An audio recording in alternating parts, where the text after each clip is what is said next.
लोकशाही वार्ता, पुण्यनगरी, नंतर लोकमत. त्याच्यापूर्वी मी ज्ञानवाणी, आकाशवाणी आणि नागपूर दूरदर्शनला 5-5 वर्ष काम केलेला उद्घोषक म्हणून. आणि सोबत मला माझी आवड जी होती अगदी सुरुवातीपासून नाटकांची. आणि पोटाची सोय लावल्यानंतरच तुमच्या हौस भागवता येऊ शकतात. म्हणजे म्हणतात ना, की तुमचं पोट भरल्यानंतर बाकीचे सोंग घेता येतात. दुसरं अजून नाटक आहे त्याचं जंगम पार्ट 2 म्हणून आम्ही त्याला हे करतोय, की जंगम ट्रायोलॉजीमध्ये चाललोय आम्ही लोकं सध्या. अच्छा. तर जंगममध्ये एक लाल विधानाला उत्तर #संविधान म्हणून लिहिलेलं आहे. त्याच्यात पूर्ण अर्बन माओइझम कशा पद्धतीने हँडल केलं जातं आणि म्हणजे जंगलाच्या माध्यमातून कसं ते म्हणजे शहरातल्या लोकांना जंगलात कसं शिरवतात. रसिकांना खूप ग्रांटेड धरलं आहे, की आम्ही काहीही केलं तरी चालतं. हं. आणि त्याच्यामुळं काय झालं, काही पण करतात म्हणून रसिकही त्यांनी ग्रांटेड धरलंय, की मग ते काय करतात घरूनच म्हणतात, "अरे नागपूरवाले बरोबर काम करत नाहीत, हं. जाण्यात अर्थ नाही, वेळ कशाला वाया घालवायचा." कोरोना काळामध्ये ते लक्षात आलं, की अरे आपण आता काहीच नाही केलं तर कसं आहे, कधीही जाऊ शकतो घाटावर. कोरोना काळानंतर मी दत्ता शिर्केंसोबत, दत्तादादासोबत फिरत होतो मी भामरागड एरिया वगैरे. ओके. त्याचं काम खूप मोठं आहे तिकडे. हां. म्हणजे त्यांनी अगदी 2011-12 सालापासून तो तिथे काम करतोय भामरागडमध्ये. ओके. जेव्हा जाणं धोकादायकच होतं. धोकादायक म्हणजे काय, की माहित आहे की हा शहरातनं येतोय काहीतरी काम करायला आणि तिथून कुठून गोळी येईल आहे हं. आणि तुमचा वेध घेईल, हे सांगता येत नव्हतं. 1 जुलैपासून पत्रकारितेच्या बाहेर पडायचा निर्णय घेतला मी आणि पूर्ण वेळ आता नाट्यक्षेत्राला द्यायचं असं ठरलं. तर मग मी ती संस्था स्थापन केली चॅरिटी कमिशनरमध्ये, हेमेंदू रंगभूमी नागपूर नावानी. आणि आज संस्थेचं कार्य बऱ्यापैकी चालतंय. स्पेशली आपल्या ट्रायबल क्षेत्रामध्ये आपण ते काम करतो. मग तो भामरागड, सिरोंचा, अहेरी, इकडे कुरखेडा, अच्छा. नाटक, एके नाटक असं हं. त्या आतापर्यंत एकच वर्कशॉप झालाय, पण त्या वर्कशॉपचा फायदा असा झालाय, की आता आम्हाला सगळीकडून डिमांड आलेला आहे. आणि म्हणून म्हणतो ना मी, की नाटक करणारा माणूस कधीच आत्महत्या करणार नाही. अच्छा. कधीच करणार नाही. हा दावा आहे आमचा.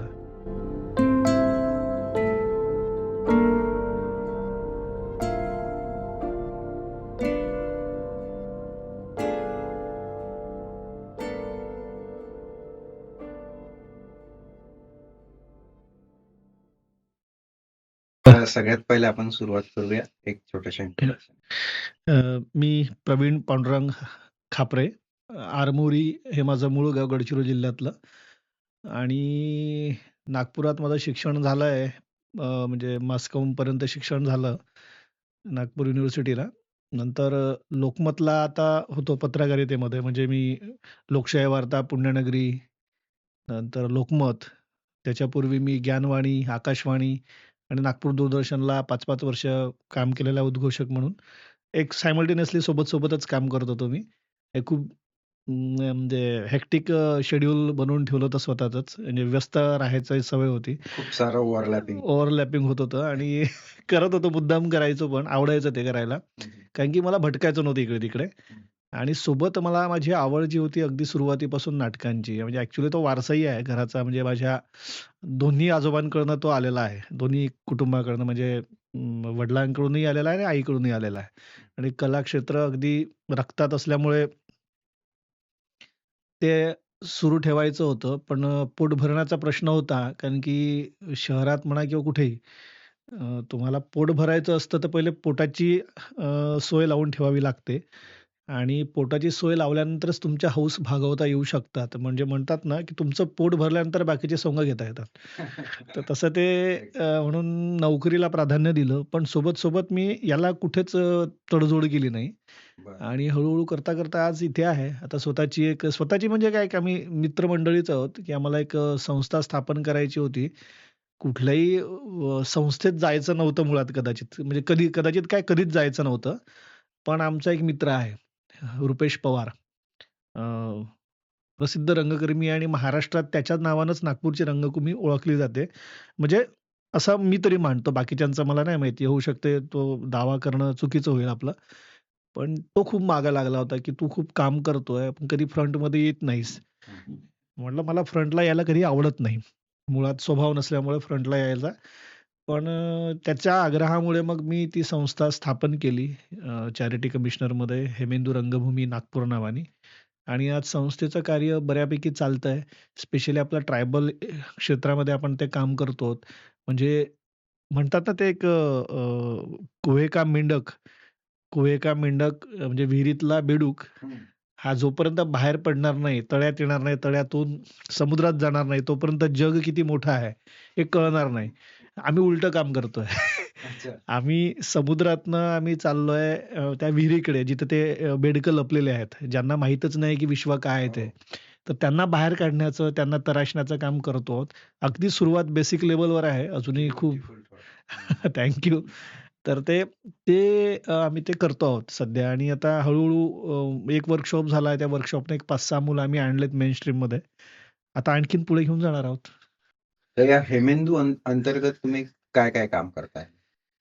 हेमेंदू अंतर्गत म्हणजे बघा नाटकांचं म्हणजे नाट्य क्षेत्रात तर मी अगदी लहानपणापासूनच आहे.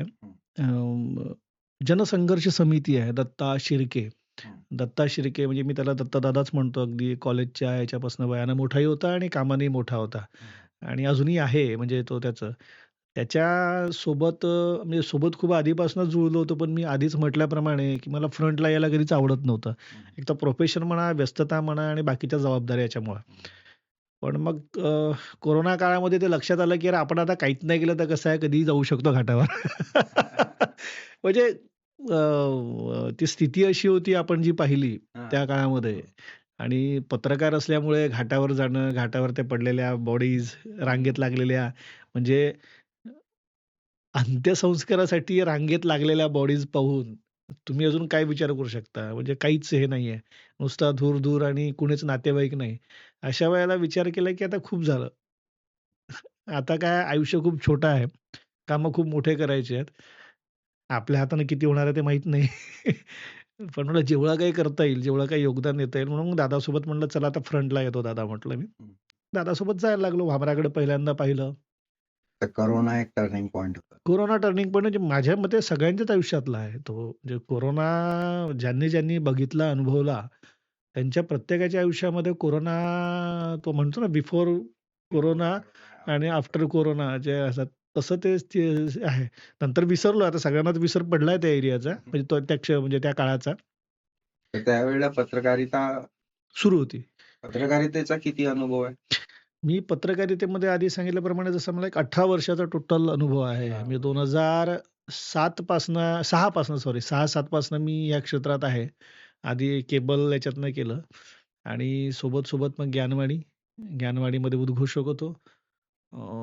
नंतर आकाशवाणीमध्ये उद्घोषक होतो.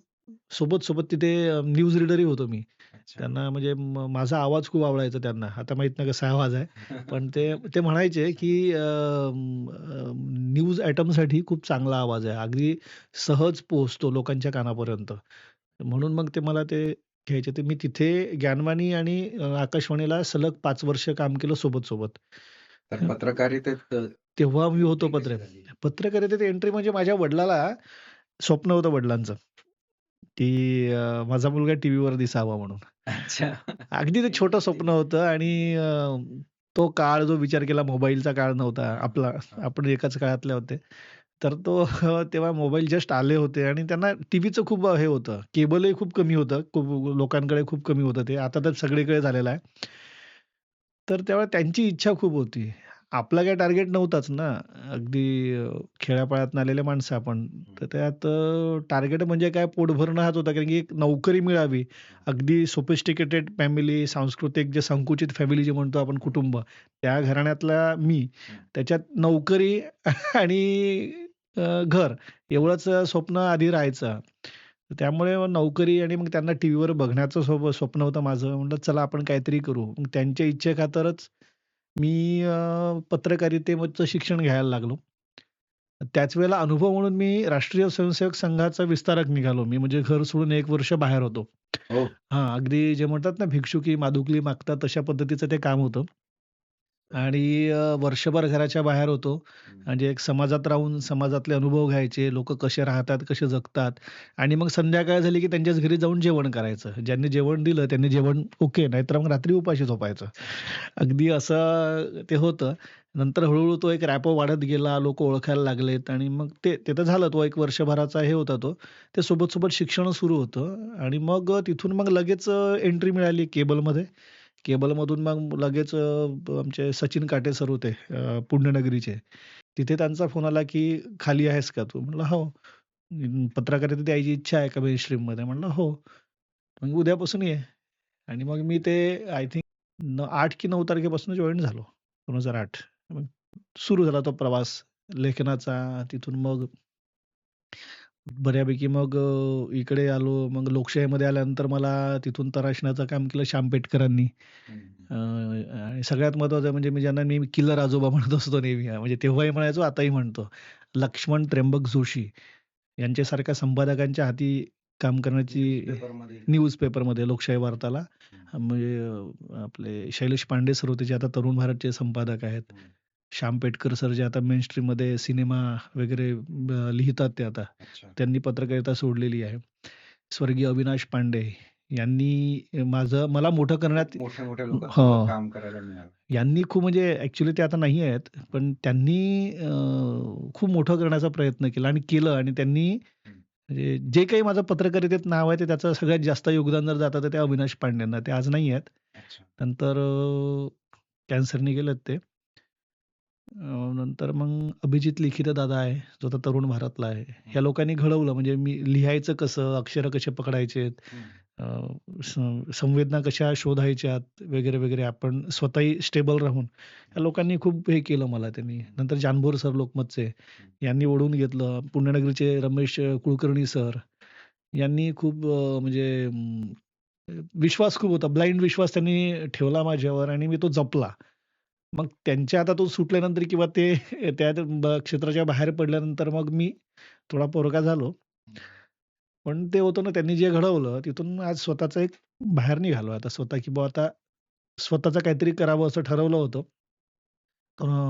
2025 जून, जुलै हं. 1 जुलैपासून पत्रकारितेच्या बाहेर पडायचा निर्णय घेतला मी आणि पूर्ण वेळ आता नाट्य क्षेत्राला द्यायचं असं ठरलं. 2025 पासून 25 पासनं पत्रकारितेतून बाहेर. म्हणजे एक 6 महिने झालेत आता. अच्छा. आता पूर्ण फुल टाईम नाटकात. फुल टाईम नाटक करतो. फुल टाईम. फुल टाईम थिएटर आणि नाटकाच्या भरोश्यावर आज म्हणजे असं म्हणू शकतो आपण, की तुम्ही चांगलं काम करत राहा. ते कामं येत राहतात. लोकांचा विश्वास वाढत राहतो. विश्वास वाढला की कामं आले, की तुमचं उदरभरणही होत राहतं. 4-5 मुलं आज सोबत आहेत, जे हा पूर्ण तोच वेळ माझा प्रश्न होता, की नाटकात सगळ्यात मोठा प्रॉब्लेम जो असतो, स्पेशली आपल्या विदर्भात, हो, की नाटकाची तितकी जास्ती जसं पुण्याकडे आपण पुण्या-मुंबईला बघतो, हो. तितकी डिमांड नाहीये. बरोबर. तर उदरनिर्वाहाचं काय असतं? सोर्स ऑफ इन्कम काय असतो? किंवा मग खरंच एक फॅमिली चांगल्या पद्धतीने जगू शकते का? हो, जगू शकते. ॲक्चुअली कसं आहे माहिती आहे का, त्याची थोडा सुरुवातीपासून थोडा एक मी याच्यावर बोलतो मी याच्यावर. हां, हां. म्हणजे नागपुरामध्ये दोघं-तिघं जण आहेत. एक वीरेंद्र गणवीर आहे, हां. रुपेश पवार आहे. आणखीन एक दोघं जण आहेत, जे पूर्णपणे नाटकांवर त्यांचं सगळं अख्खं चालतंय आणि नाटकांवरच ते पोट भरतात आहेत. ओके. कामाची स्टाईल जरा वेगळी करावी लागते. म्हणजे रुटीनपेक्षा जे आता हे आपण गाडीत चाललोय, म्हणजे आपण म्हणतो एखाद्या वेळेला मी बाईकनं चाललोय रस्त्यावर, रस्ता खराब आहे, रस्ता खराब आहे आपण म्हणतो, पण त्याच रस्त्यानं चाललोय. मग आपल्याला काय रस्ता खराब आहे, तर थोडासा रस्ता दुसरा वळसा घेता आला पाहिजे किंवा दुसरा रस्ता शोधता आला पाहिजे चांगला. बरोबर. मग एखादा शोधतो आणि निघतो ना बरोबर. मग हां. त्याला आणखीन तो शॉर्टही सापडू शकतो किंवा थोडा लाँग कटही असू शकतो. तसंच आयुष्याचं पण आहे, की बाबा माहिती आहे, की याच्यात इन्कम नाहीये, पण इन्कम नाहीये तर मग थोडा टर्न अराउंड करा ना थोडंसं, की त्याच्यात वेगळं काय तुम्हाला शोधता येऊ शकतं. हं. तर म्हणून मग मी ह्या लोकांनी शोधलं. मी होतोच, अनुभव घेतच होतो मी. हं, हं. आणि पत्रकारिता सोडायच्या आधी 1.5-2 वर्षापासून ते रस्ते शोधत होतो मी. पूर्ण अच्छा. रस्त्यांचं सेटअप करून ठेवलं, की आता हां, आता निघू शकतो. आता मी एकटा नाही तर 4 लोकांनाही सोबत घेऊ शकतो. इतकं ते हे करून मग मी ते केलं. आणि दुसरा विषय होता, की जहाँ कोई नहीं वहाँ पे मैं हूँ. म्हणजे जिथं पूर्ण पोकळी आहे, ती पोकळी भरून काढायची सवय आधीपासूनच होती. म्हणजे हे शिकलोही आधीपासून. म्हणजे पत्रकारितेत म्हणा, जे मोठे-मोठे लोकं होते आणि ज्यांच्या अनुभवाच्या माध्यमातून किंवा ज्यांच्या मार्गदर्शनात मी हळू पुढे घडत गेलो. त्या लोकांनी तेच सांगितलं, की म्हणजे ते म्हणतात ना, ते आणखीन एक, की प्रवाहाच्या विरुद्ध कोण पोहू शकतं, हं. याचीच ओळख होते. मी हा प्रवाह निवडला, की ह्या प्रवाहाच्या विरुद्ध पोहून दाखवूया. जिथे कोणीच नाही तिथे आपण जाऊयात. कारण की जनरली काय प्रत्येक कलाकारांचं टार्गेट असतं पुणे किंवा मुंबई. अगदी बरोबर. मला मी आधीच म्हटल्याप्रमाणे मी समुद्रातनं विहिरीकडे चाललोय. म्हणजे आदिवासी क्षेत्र निवडणारा हां. एखादा कलाकार पहिल्यांदाच भेटला असेल मला. तर मी आता बाकीचे लोकं सोशल वर्क करतात आहेत तिकडे. हं, मग मी सोशल वर्क काय करायचं? हं. म्हणजे आहे ना, म्हणजे जर समजा तो एखादा दगड उचलतोय, तर मी तोच दगड उचलील तर अर्थ काय मग? उलट ते तिथलं ओझं वाढवण्यासारखं आहे. म्हटलं मी दुसरं काहीतरी केलं पाहिजे. मी माती टाकली पाहिजे, माती उचलली पाहिजे जर तो दगड उचलतोय तर. अच्छा. तर म्हणून मग मी म्हटलं चला माझ्याकडे कल्चरल क्षेत्र आहे हां, आणि ते संपन्न आहे. त्यांना वेगळं सांगायची गरज नाहीये. हां, ॲक्चुअली ट्रायबल स्वतःच एक आपण म्हणतो ना सगळ्यांचा मूळ पुरुष कोण आहेत? हां. सगळ्यांचा मूळ पुरुष जे आपले आहेत त्या ट्रायबलच आहेत ना. आपला हो. उद्गमच तिथूनच झालेला आहे. आपण स्वतःला थोडा तराशल्यामुळे असं थोडं सोफिस्टिकेटेड आहोत, व्यवस्थित बोलतो, हं, थोडा चहा वेगळ्या पद्धतीने पितो, हं, हं. जेवण वेगळ्या थाळीत घेतो. ते तसेच जेवतात, फक्त त्यांची स्टाईल तीच आहे, अजूनही आदिमच आहे. तर मग म्हटलं चला ते त्यांचे ऑलरेडी संपन्न आहेत. त्यांना मेनस्ट्रीममध्ये कसं आणायचं किंवा तो एक सेतू कसा तयार करून द्यायचा. तो सेतू हळू आता तयार करतो आहोत. किती यश येईल माहीत नाही. कुठलं क्षेत्र आहे हे? भामरागड आहे. भामरागड आहे, अजून गोंदिया तो भामरागड, सिरोंचा, अहेरी, इकडे कुरखेडा, गोंदिया आपला गोंदियाचं चिचगड. आता सध्या 2 क्षेत्रात काम सुरू आहे आपल्या 2 ठिकाणी. एक बरं, हा चिचगडला गव्हर्नमेंटचा प्रोजेक्ट आहे? नाही, अच्छा. गव्हर्नमेंटचं नाही आहे. हां. ॲक्चुअली आपण जे हा विषय ओके. महत्त्वाचा आहे तर याच्यामध्ये. फंडिंग कुठून येतंय? ॲक्चुअली काय झालंय म्हणजे आधी नागपूरमध्येच म्हणू शकतो आपण विदर्भामध्ये. नाटक लिहिणं आणि त्याची पोळी बनवणं सरळ-सरळ म्हणजे आपल्या याच्यामध्ये वैदर्भीय भाषेत बोलतो म्हटलं तर ते, की ते नाटक लिहिल्यानंतर त्याचं काय करायचं पुंगळी करायची आणि फेकून द्यायचं. कारण की परफॉर्म करणारा काही अच्छा. विषयच नाहीये. परफॉर्म कोण करणार आहे?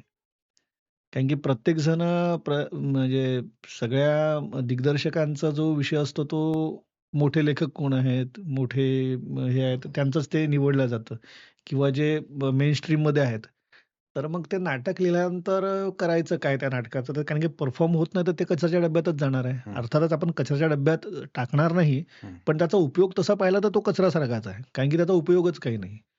मला डॉक्टर पिनाक दंदे सरांसोबत जेव्हा भेटलो मी, तेव्हा त्यांनी मला तेच म्हटलं, की "बाबा प्रवीण म्हणे तू नाटक करतोयस, हं. तू नाटक लिहितो." त्यांनी वाचलं 1-2 नाटकं माझे. नाटक चांगलं लिहितो, पण हं, नाटकं जर एक परफॉर्मच होत नसतील तर अर्थ काय? हं. म्हणून म्हटलं ठीक आहे मग करणार काय? कारण की करणारं कोणीतरी पाहिजे. मग तू स्वतः कर. मी तुला बॅकअप देतो. मग दंदे सरांनी हे केलंच होतं. म्हणजे त्यांनी एक हिंमत दिली, की बाबा करायला पाहिजे काहीतरी म्हणून. नंतर मग दत्ता शिर्केंसोबत मी आय-जी ऑफ एएनओ अँटी नक्षल ऑर्गनायझेशनचे अ, विशेष पोलीस महानिरीक्षक संदीप पाटील यांच्याकडे गेलो. दादांनी माझा परिचय करून दिला त्यांना, की हा तर ह्या क्षेत्रात यायचं हं. असं म्हणजे सगळ्यात पहिले कधी क्लिक झालं? कोरोना काळानंतर मी दत्ता शिर्केंसोबत, दत्तादादासोबत फिरत होतो मी हं. भामरागड एरिया वगैरे. तिथून लक्षात आलं, की नाही कसं आहे ना, ते आपण जे काही बघतो, ते डोक्यात घुसतं आणि ते डोक्यात घुसलं, की मग आपल्याला वाटतं, की काहीतरी लिहिलं पाहिजे याच्यातनं. बघ, ओके. त्याचं काम खूप मोठं आहे तिकडे. हां. म्हणजे त्यांनी अगदी 2011-12 सालापासून तो तिथे काम करतोय भामरागडमध्ये. ओके. जेव्हा जाणं धोकादायकच होतं. धोकादायक म्हणजे काय, की माहीत आहे, की हा शहरातनं येतोय काहीतरी काम करायला आणि तिथून कुठून गोळी येईल आहे आणि हं. तुमचा वेध घेईल, हे सांगता येत नव्हतं. रिस्की. इव्हन आता म्हणजे मागच्या वर्षीपर्यंतची स्थिती तीच होती. म्हणजे जानेवारी 2025 पर्यंत. तर त्याच्यात वळलो मी त्या ह्याच्यामध्ये दादासोबत. मग संदीप पाटील सरांसोबत भेट झाली. तर त्यांनी दत्तदादांनीच परिचय करून दिला, की हा नाटक लिहितो. तर हं. काय लिहिलंय? तर मग एक नाटक लिहिलं होतं मी ते फिरताना म्हणजे त्या क्षेत्र असताना. जंगो वॉर अगेन्स्ट हिप्नोटिक इल्युजन. तर त्यांनी ते अगदी 15 मिनिटामध्ये त्यांनी ओव्हरलूक केलं पूर्ण ते आणि नाटक करायचं आहे म्हणाले ते. म्हटलं, "सर पैसा कुठून आणायचा? तुम्ही करा" म्हणे. तर त्यांनी मग ते करायला लागलो आणि मग काही लोकांसोबत आम्ही जुळलो वगैरे, वगैरे आणि मग त्याचा शो झाले, की काही लोकं पैसे द्यायचेत आणि असं हळू फंडिंग तयार व्हायला लागलं आणि काही सरकारी याच्यामधनंही किंवा जसं त्या पोलीस विभागातर्फे, तर महाराष्ट्र पोलीस विभागातर्फे आपले म्हणजे प्रयोग होत असतात. तर मग तेही लोकं त्यांच्या ह्याच्यातनं फंड काढून देतात. ते एक स्पेशल किंवा त्यांच्या त्या याच्यामध्ये बसतं ते ठोकताळ्यात, तेव्हा ते करतात ते. हं. तर आपण मग ह्याच नाटकांच्याच भरोश्यावर आपण 2 पैसे यायला लागलेत आपल्याला. आज 19 प्रयोग झालेत आपले. अच्छा. म्हणजे नाईस. मेन स्ट्रीममध्ये नागपुरातला एखादा प्रयोग वर्तमान काळात सलग व्यावसायिक याच्यावर आपण ते एवढे प्रयोग करतो खूप, आहोत, हे खूप, खूप खूप कमी मोठी असतं ते. खूप मोठी गोष्ट आहे. आणि प्रत्येक ठिकाणी त्याचा रिस्पॉन्स चांगला यायला लागला. त्याच्यामुळे शो आता वाढत चालले आणखीन आता शो होत आहेत आणखीन हं, भरपूर आता म्हणजे लागलेले आहेत आपले शो. मग त्याच्यातनंच थोडंसं जर वाचलेला पैसा आहे, की बाबा सगळ्यांचं वाटून म्हणजे टेक्निकल टीमचे पैसे दिलेत, कलाकारांना आपण त्यांचं पे आउट केलं. त्यात थोडे स्वतःसाठी ठेवायचे आहेत. कारण की स्वाभाविक आहे. स्वतःचंही आता हं. पूर्ण वेळ उतरवलं तर लागणारच आहेत. आम्ही दोघं-तिघं जण आहोत त्यांच्यासोबत त्यांनाही ते द्यावंच लागतं. कारण की प्रत्येकाचा एक लागलेला आहे पोट. त्याच्याशिवाय कोणी काम करणार नाही. त्यातनं मग आपण करायचं काय? तर थोडासा पैसा राखून ठेवायचा. कामं दीर्घकाळापर्यंत राहूनच करता येतील. हं, आजच आपण सगळ्या गोष्टी केल्या, हं, तर मग पुन्हा तेच भीक मागण्याशिवाय पर्याय राहणार नाही. हं, आणि भीक मागायची नाहीये. हं, आपण आपलं स्किल दाखवायचं, हं, स्किल डेव्हलप करायचं, आणखीन लोकांचं डेव्हलप करायचं. म्हणजे स्वतःसकट दुसऱ्यांचंही, दुसऱ्यासकट स्वतःचंही गिव्ह अँड टेक जे म्हणतो आपण ते करायचं आणि कामं करत जायचे आणि त्याच्यातूनच मग अर्निंग मिळवत जायचं. तर आज आम्ही काय केलंय त्याच्यातनं थोडा निधी राखून ठेवतो आणि मी फ्री वर्कशॉप घेत असतो आम्ही. अच्छा. नाटक, एके नाटक असं हं. त्या आतापर्यंत एकच वर्कशॉप झालाय, पण त्या वर्कशॉपचा फायदा असा झालाय, की आता आम्हाला सगळीकडून डिमांड आलेला आहे. तर हे वर्कशॉप कुठे झालं? आता आम्ही गोंदिया पोलीस स्टेशनच्या माध्यमातून केलं होतं गोंदियामध्ये. हं. आता चिचगडला मागत आहेत. चिचगडलाच पोलीस विभागातर्फे होणार आहे. आता चिचगड कुठे परीक्षा येतं? आहे. चिचगड अगदी बॉर्डरला येतं छत्तीसगडला. अच्छा. म्हणजे गोंदिया इंटरेस्टिंग. गोंदिया जिल्ह्यात येतं, पण छत्तीसगड बॉर्डरला शेवटचा तालुका. जसा भामरागड गडचिरोलीतला शेवटचा तालुका आहे, तसंच गोंदिया जिल्ह्यातला शेवटचा तालुका चिचगड आहे. खूपच इंटरेस्टिंग काम आहे पण. हां आणि खूप म्हणजे सुंदर एरिया आहे. तेच. आणि तिथे आम्ही मग ते वर्कशॉप घेतो. हं. आता उन्हाळ्यामध्ये घेणार आहोत. कारण की आता सध्या परीक्षा सुरू असल्यामुळे आम्ही सध्या थांबवलेल्या आहेत. तर एक हळदा जो आहे चंद्रपूर जिल्ह्यातला शेवटचा गाव जिथे संध्याकाळी 5 नंतर गावात वाघ भेटायला येतात. ओह! म्हणजे आपण वाघ पाहायला जातो जंगलामध्ये, तिथं वाघ येतात दररोज. म्हणजे सतत 2-4 वाघ फिरत असतात. त्याच्यामुळे सगळे दारा, कड्या वगैरे लावून ठेवतात ते. तिथे आम्ही एक वर्कशॉप अरेंज करतो आहोत उन्हाळ्यामध्ये आणि इंटरेस्टिंग. आणि तिथून मुलं येतात आहेत आता आपल्याकडे, की आम्हाला यायचं कुठलं आहे. गाव म्हटलं हे? एक चिचगड गोंदिया जिल्ह्यात हां. आणि चंद्रपूर गडचिरोलीच्या जिल्ह्याच्या बॉर्डरवर अ, हळद, हळद. हळद, हळद जी असते ना आपली हां, हां. भाजीतली, ते हळद नाव हळद म्हणतात त्याला. अच्छा. तिथे ते घेणार आहोत आपण 2 वर्कशॉप. नाईस. मलाही यायला आवडेल एखाद्या बिलकुल वेळेला. जाऊयात सोबत. तिथे गावातलेच लोक आपली व्यवस्था करतात. खूपच इंटरेस्टिंग. म्हणजे तिथून मग आपण बाहेर काढणार आहोत लोकांना आता. चला बा मेन स्ट्रीममध्ये. आणखीन बरेच नाटकं आहेत आपले. तर या अंतर्गत पूर्ण वर्कशॉपमध्ये नाटकाच्या वेगवेगळ्या गोष्टींची ट्रेनिंग होतं तिथे. हो. त्याच्यात सगळ्यात महत्त्वाचं म्हणजे अ, भाषा. अच्छा. कारण की आपण जे काही सगळं करतो, आता जे बोलतो ते प्रमाण मराठीत बोलतो.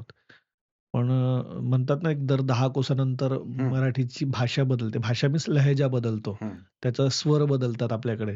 बोलण्याचे टोन, स्टाईल बदलते. हं, आता त्याच्यामुळे काय होतं ना, मुलांना तिकडे मला गुरुजी म्हणतात बरेच मुलं तिकडे. हं, हं, गुरुजी आम्हाला बोलता नाही येत तुमच्यासारखी मराठी बोलता येत नाही. हं, मग त्यांना ते सांगावं लागतं, की तुमचीच भाषा ओरिजिनल आहे. हं. ती काही वाईट नाही आहे किंवा ती करेक्ट, गावंढळ नाहीये. करेक्ट.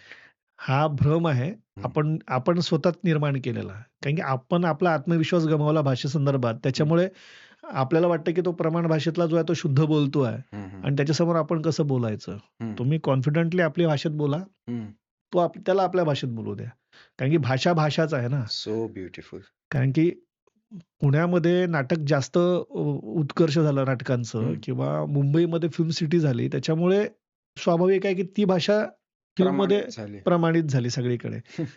तुमच्याकडे असते तुमची भाषा प्रमाणित झाली प्रमाणित असती. झाली असती. करेक्ट. त्याच्यामुळे भाषेच्या बाबतीत इतकं तो भय बाळगण्याचं कारण नाही.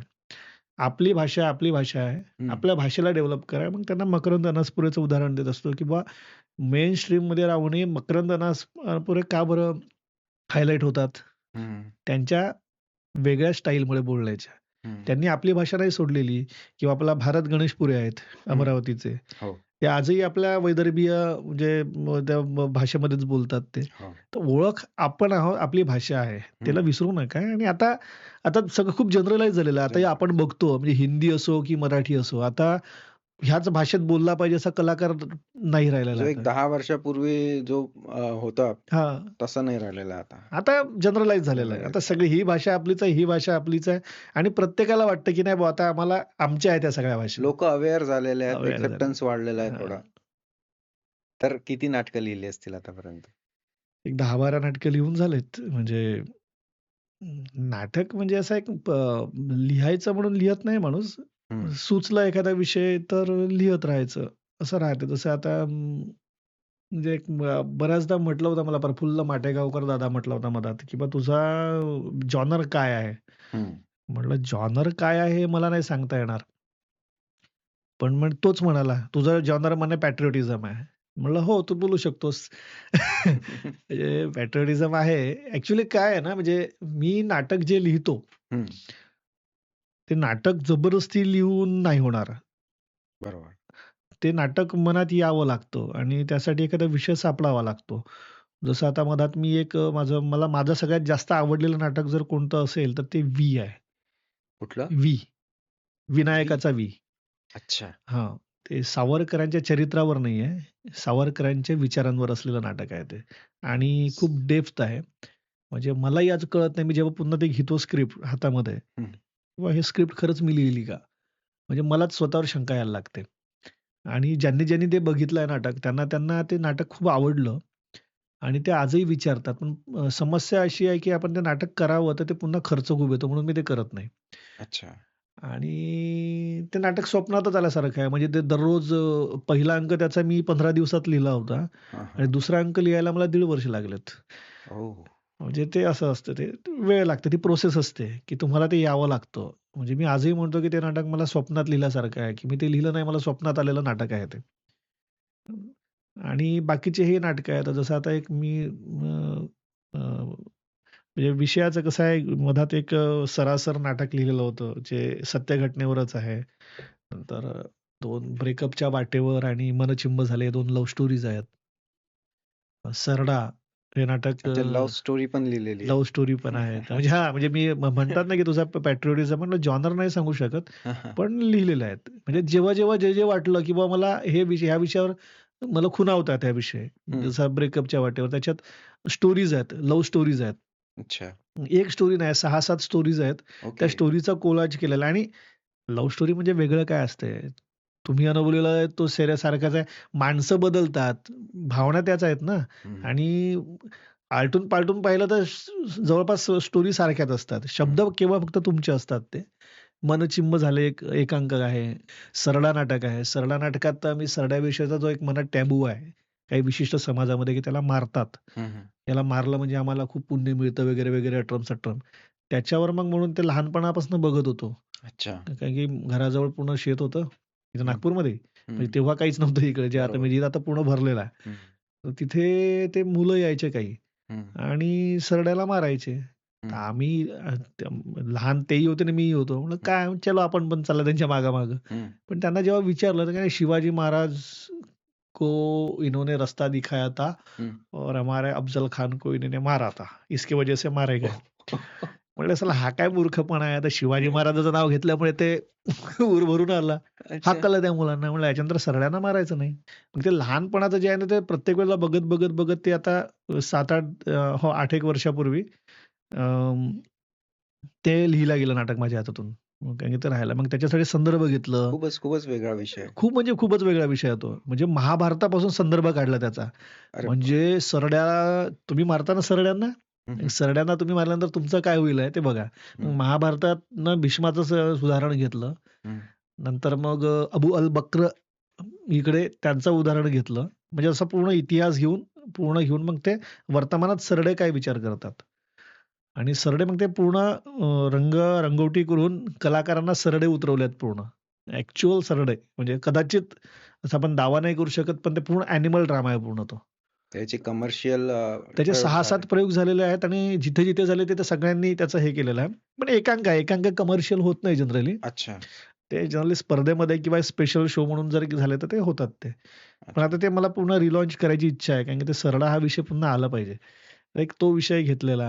नंतर मधात मला ते विश्व साहित्य संमेलन नागपुरात झालं होतं. विश्व मराठी साहित्य संमेलन. हं. त्याचे अध्यक्ष होते श्रीनिवास ठाणेदार. ते तिथचे खासदार आहेत. आताही आहेत की नाही माहीत नाही. बहुतेक आताही आहेत. जो बायडनच्या ह्याच्यात होते ते. ते स्वतः जेव्हा ते अध्यक्ष होते त्यांची भेट झाली आणि मग ते पुन्हा अमेरिकेत गेले आणि अमेरिकेतून त्यांचा फोन आला, की मला भेटायचं आहे. ते स्पेशल आले भेटायला. त्यांनी त्यांनी त्यांच्या चरित्रावर नाटक लिहायला लावलं. त्यांचं एक अच्छा. श्री गणेश नावाचं पुस्तक आहे त्यांचं. खूप सुंदर आहे. अच्छा. म्हणजे प्रेरणा देणार आहे अनेकांना. ते कारण की हं. ते ज्या गरिबीतनं निघालेत आणि ज्या हं. स्ट्रगलमधनं निघालेत आणि आज तिथे जाऊन म्हणजे बिलिनियर म्हणतात त्यांना तिथे. हां. ते तिथे त्यांनी मला नाटक लिहायला लावलं त्यांच्या ह्याच्यावर. नाटक लिहून दिलं त्यांना. ते नाटक खूप आवडलं त्यांना. बायोपिक श्री म्हणून नाटक लिहिलं होतं. अच्छा. त्याचे तोच प्रयोग म्हणजे पुन्हा एकदा तो फसला. माणूस फसतो कसा, की तुम्ही लिहिता किती चांगलं त्याला महत्त्व नाहीये. हां. ते लोकांपर्यंत पोहोचतं कसं त्याला जास्त महत्त्व आहे. आणि नागपुरामध्ये हाच प्रॉब्लेम आहे, की आपल्याला पोहोचवता येत नाही. पोहोचवता येत नाही. पोहोचवता नाही येण्याचं कारण म्हणजे कसं आहे ते इथे अवेअरनेस नाहीये नाटकासंदर्भात अजूनही. हौशीच आहोत आपण. अजूनही हं. ॲमेच्युअरच समजतो स्वतःला. हं, हं. स्वतःला प्रोफेशनलिझमकडे अजूनही वळवत नाहीये. त्यासाठी काय केलं पाहिजे? कसं केलं पाहिजे? तुमचा व्यवहार कसा असला पाहिजे? कलाकार म्हणून सुद्धा. हं. त्याच्याकडे अजूनही म्हणजे मला तर असं वाटतं, की त्याचं प्रशिक्षण द्यावं लागतं कलाकारांना, की तुम्ही कलाकार खूप चांगले आहात, पण व्यावहारिक नाही आहात. मग शेवटी त्या नाटकाचे कमर्शियल प्रयोग झाले की नाही? नाही झाले. नाही झाले. त्यांनी मग नंतर कोरोना लागला. हो. कोरोनानं खूप म्हणजे हे झालं. म्हणजे त्याचे होणार होते. त्यांनी स्वतः म्हटलं होतं मला, की मी याच्या अमेरिकेत शो करील म्हणून आणि आम्ही तयारी केली होती. पण कोरोना लागला आणि कोरोनामध्ये सगळंच मग स्पॉईल झालं. म्हणजे त्याच वेळेला आम्ही अमेरिकेत जायची पूर्ण तयारी केली होती. सगळे पासपोर्ट काढायला लावले होते मुलांना वगैरे. पण मग ते राहिलं ते. हं. आणि ठीक आहे मग नंतर मग होत राहतात त्या गोष्टी. मग ते त्याच्यात एक गोष्ट सांगण्यासारखी आहे. त्यांच्याच पुस्तकावर ते इंग्लिशमध्ये पब्लिश झालं अमेरिकेमध्ये. त्यांचं ते श्री गणेशा आणि पुन्हा श्री गणेशा 2 पुस्तकं आहेत त्याचे 2 संस्करण आहेत. तिथल्या जॅक किंग नावाचा एक नाटककार आहे अमेरिकेतला. हं, हं. प्रसिद्ध आहे त्याचे हे असतं ते त्यांनी द ब्लू सूटकेस नावाने एक ते नाटक लिहिलं होतं इंग्लिशमध्ये. अच्छा. आता हे मी ऐकलं नव्हतं कधी. हं, हं. हे नाटक झाल्यानंतर कोणतरी आपल्यातलाच असतो एखादा हं, हं. काड्या करणारा खेकडा. त्यांनी त्याला भडकवलं, की हं. तुझं नाटक त्यांनी चोरलं म्हणून. अच्छा. माझ्यावर आरोप लावला तो. आणि त्याचा इंग्रजीत त्यांनी टाकलं ते खूप निगेटिव्ह पब्लिसिटी वगैरे सुरू करून दिली, की यांनी चोरलाय वगैरे, वगैरे. म्हणलं, "यार मी कधी चोरलं याचं नाटक? हं, हं, हं. याला ना भेटलो, याचं हं, नाटक वाचलं नाही." मग हं, त्याच्यासोबत मग मुलांना सांगितलं, "इंग्रजीमध्ये बोलतोय. हं. त्याची इंग्रजी जरा थोडीशी तिकडल्या हो. स्टाईलची आहे. तर तुम्ही बोला." मग हं. ते बोलले. त्यांना लक्षात आलं, की बुवा त्याचं ब्लू सूटकेस नावाचं नाटक होतं आणि त्यांनी आरोप माझ्यावर लावलेला, की मी चोरलं. म्हणलं, "कधी पाहिलंच नाही ते नाटक. हं. पाहिलं नाहीये, माहीत नाहीये काय लिहिलं ते." मग ठाणेदारांशी बोललो. ते म्हणे, "ते असं-असं झालं होतं ते, हं, हं. की ते त्यांनी लिहिलं होतं." म्हणलं, "मग त्याची स्वतंत्र कलाकृती आहे आणि माझी स्वतंत्र कलाकृती आहे. मग याच्यात कशाला या गोष्टी करायच्या?" हं, हं. मग मी त्याला बोललो, "मग म्हटलं इंटरनॅशनल कोर्टामध्ये खेचील" म्हटलं. "खर्च हं. ते करतील" म्हटलं ठाणेदार. मग ते तिथून तो मग शांत झाला. मग तोही त्यांनी मग हे केलं, की "बाबा मी चोरलेलं नाहीये. तुझी कलाकृती स्वतंत्र आहे. माझी हं. कलाकृती स्वतंत्र आहे." हं, हं. हे सगळं कोरोनाच्या आधीचं आहे. अच्छा. मी त्याला ती भीती होती, की हे अमेरिकेत आल्यानंतर माझं नुकसान होईल म्हणून. अच्छा. म्हणजे त्याच पुस्तकावर त्यांनी पण त्यांनी नाटक लिहिलं लिहिलंय. होतं. लिहितात ना आता हां. छत्रपती शिवाजी महाराजांवर किती जणांनी नाटकं लिहिलेली हो, आहेत. हो. याचा अर्थ असं थोडी होतं, की शिवाजी महाराज मी विकत घेतलेला आहे म्हणून. मी लिहिलेलं आहे त्यांच्यावर एक निश्चयपूर्तीचा महामेरू राजा शिवछत्रपती. माझंही नाटक आहे ते. पण मी अजूनही म्हणतो, की ते माझं नाटक म्हणजे नाही आहे ते. कारण की इतकं लिहून झालेलं आहे महाराजांवर, हो. की त्याच्यात आपण काय करायचं? म्हटलं हं. ज्या दिवशी त्यांच्यावर वेगळ्या स्टाईलने लिहील, तेव्हा ते मी म्हणेल, की हे माझं नाटक आहे. हं, हं. असं आहे एकंदरीत. तर आता एंटरटेनमेंटमध्ये सोशल मीडियाचाही खूप मोठा हो. वाटा आहे. तर सोशल मीडियामुळे नाटकांवर काही परिणाम झालेले आहेत? नाही मधल्या काळात वाटायचं. हं. पण मी कालच एक रील बघितली ती एआय जनरेटेड होती ती. किंवा आधी कंदील लावायचे अंधार झाल्यावर. त्याच्यामुळे झोप चांगली लागायची. किंवा एक ब्रेनला ते एक इंडिकेट होतं, की बा आता अंधार झालेला आहे. म्हणजे सूर्य मावळलेला आहे आणि त्याच्यामुळे मी लाल रंगाचा कंदील लावलेला आहे. करेक्ट. उजेड राहायचा. हं. आणि आता एल आल्यामुळे काय झालेलं आहे, की दिवसासारखाच भास होतो. त्याच्यामुळे तुमचं शरीर थकलं असतं, हं. पण ब्रेन ज ज जागं असतं. त्याच्यामुळे झोपच लागत नाही. हं. तुम्हाला झोपेची गरज असताना झोपत नाही. हं. सेम तसंच आहे तो विषय त्याच्यामध्ये. हं. किंवा आधी वाटायचं रील. रील तुम्ही किती पाहता, पण आता त्याचं काय झालेलं आहे, ब्रेन थकत चाललाय. हं. आता 3 सेकंदावर आलेला आहे. स्क्रॉलिंग वाढलाय. कोणीच पाहत नाही. अटेन्शन स्पॅन खूप कमी झालेला आहे. लोकं आजही सिनेमा पाहायला थिएटरमध्येच जातात. हो. ओ-टी-टी किती आलेला आहे, पण आजही मोठमोठा अमाउंट थिएटरमध्ये जातात. हं, नाटक पाहणारा एक वर्ग आहे हं. आणि सिनेमा पाहणारा वर्ग जेव्हा नाटक पाहायला येतो, तेव्हा तो नाटकाच्या मोहात पडतो. फक्त दोष काय आहे आमच्या त्याच्यामध्ये, आम्हा रंगकर्मींचा दोष त्याच्यामध्ये मोठा आहे, की आम्ही ते कलाकार म्हणजे रसिक घडवलेच नाहीत. हं, रसिक घडवायसाठी जो प्रयत्न हवा होता, तो माझ्या जनरेशनमध्ये नाही केला आणि आमच्या जनरेशनच्या आधीच्या जनरेशननी नाही केलं. आरोप नाही लावत, कारण की ते खूप मोठे लोकं होते. पण ते ते आपल्या ह्याच्यात राहिलेत. त्यांना त्याचा कधी भविष्यातला विचार कधी खुणावून गेला नसेल तो. पण आता आम्हाला करायला पाहिजे. आम्हाला रसिक घडवायला पाहिजेत आणि रसिक तर घडवण्यासाठी जेन झी येईल का नाटक बघायला यश किंवा येते का? आवर्जून येईलच कारण की त्यांच्यापर्यंत आम्ही पोहोचलो तर पाहिजे आधी. हं, हं. आणि जेन झी म्हणजे काय? तुमच्या आमच्यासारखेच माणसं आहेत ती. हं, हं. त्यांना काळानुसार जसं आपल्या वेळेला मोबाईल नव्हतं, हं. त्याच्यामुळे मोबाईल आपण शिकत गेलो. आता झालेले मुलं जे आहेत, तुमची आमची मुलं, त्यांच्या हातातच मोबाईल आला जन्म झाल्याबरोबर. त्याच्यामुळे आजही ते लोक आपल्याला शिकवतात. "अरे नाही, असं नसतं बाबा, हे असं करावं लागतं. तुम्हाला कळत नाही." असं म्हणतात की नाही. बरोबर. मग ते सेम आहे. रसिक घडतील. जसं रंगकर्मी घडवणं गरजेचं आहे, तसं रसिकही घडवणं गरजेचं आहे. आणि ती जबाबदारी रंगकर्मींची आहे. मधात एका याच्यात मुलाखतीमध्ये बसलो होतो, तेव्हा मला असाच प्रश्न विचारला होता, की आम्ही का बरं नाटक पाहायला येऊ? हं, हं. म्हटलं, "का बरं नाही?" मग इथे एकही मोठा कलाकार नाही आहे नाटकामध्ये. अच्छा. आम्ही एवढ्या दुरून आलो आणि काय असं वगैरे, वगैरे, वगैरे, वगैरे. म्हटलं, "तुम्ही मोठा कलाकार राहील तेव्हाच जर येणार असाल, तर म्हटलं मग स्थानिक कलाकारांनी कधी, मग नव्या कलाकारांनी कधी काम करायचं? मग हं. त्यांना पाहणारा कोण राहिलाय?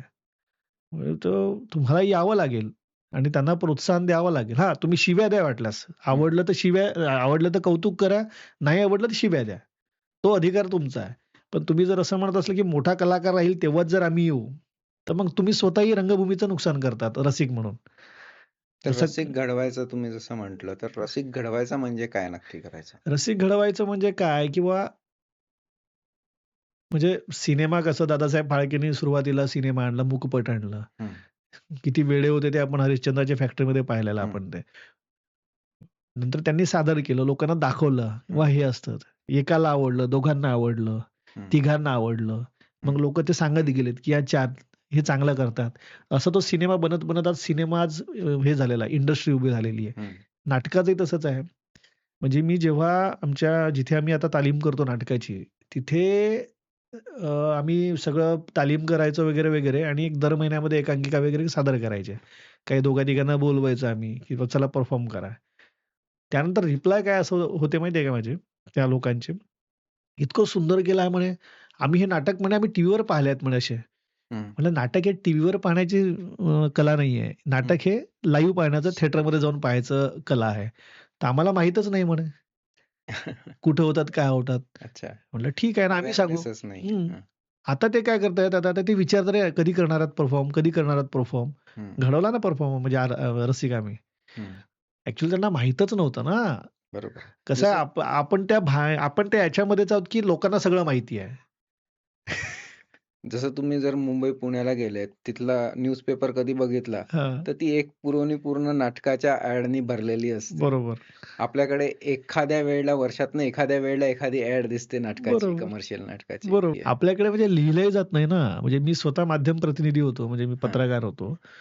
पण नाटकांवर किती लिहायचं? मधल्या काळात कोरोनानंतर तर पुन्हा संपूनच गेलं. नाटकावर लिहिणंच बंद झालं. सगळ्याच पेपरमध्ये. अच्छा. एखाद 2 पेपर आहेत आता त्याच्यात लिहितात ते काही. म्हणजे आपण दोष कोणाला देऊ नये. कारण की हं, त्यांच्या इंटरेस्टचा भाग आहे. कारण की ज्याला जर वाचक असतील हं, किंवा जिथून जनरेशन होत असेल पैशाचं, हं, त्याला प्राधान्य दिलं जातं. हा हं, कुठल्याही माध्यमाचा हे विषय आहे. बरोबर आहे. त्यात काही चुकत नाही त्यांचं. हं, पण यायला पाहिजे ना. आणि असं काय काही-काही जो वर्ग असतो वाचक वर्ग, काही-काही विषयाचा वाचक वर्ग जो असतो, तो खूप असं सायलेंट असतो. हं, तो कधी गडबड करत नाही, कधी सांगत नाही, की मला हे वाचायला आवडतं. हं, पण तो वाचत असतो, शोधत असतो माझ्या आवडीचं काय आहे म्हणून हं, ते. हं, पण तो गडबड करत नसल्यामुळे, ओरडत नसल्यामुळे त्याला कोणी ग्रांटेड धरतात. ग्रांटेड धरल्यामुळे तो बिचारा मग तो दुसरीकडे वळतो. हं. वाचणारे भरपूर लोक आहेत ना. आजही अभिषेक खुळे लिहितोच आहे. हं. तर त्याचं वाचतात लोकं नाटकांवर वगैरे, सिनेमांवर वगैरे म्हणजे इथे महाराष्ट्र टाइम्सला वगैरे आहे तो लिहितो. तर लिहिणारे आहेत फक्त वाचणारीही आहेत. दिलं काय म्हणजे शेवटी वाचक घडवतो म्हणतात ना आपण किंवा पेपरमध्ये प्रत्येक पेपर आहेत. म्हणजे नागपूरमध्ये किती पेपर आहेत? भरपूर आहेत. भरपूर आहेत. 10-12 पेपर आहेत. 10-12 पेपर. प्रत्येक पेपरचा एक वाचक वर्ग वेगळा आहे. हं. बरोबर. प्रत्येक पेपरचा आहे.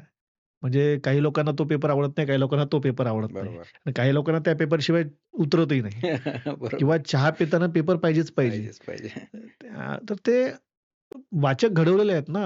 हो. म्हणजे संपादकीय वाचणारा वेगळा वर्ग. तसंच रसिकांचंही आहे, नाटकांचंही आहे, हं. की एखादं आपल्या दृष्टी एखादं फुवळ नाटक असेल ना, त्याचाही एक वेगळा रसिक वर्ग आहे. हं.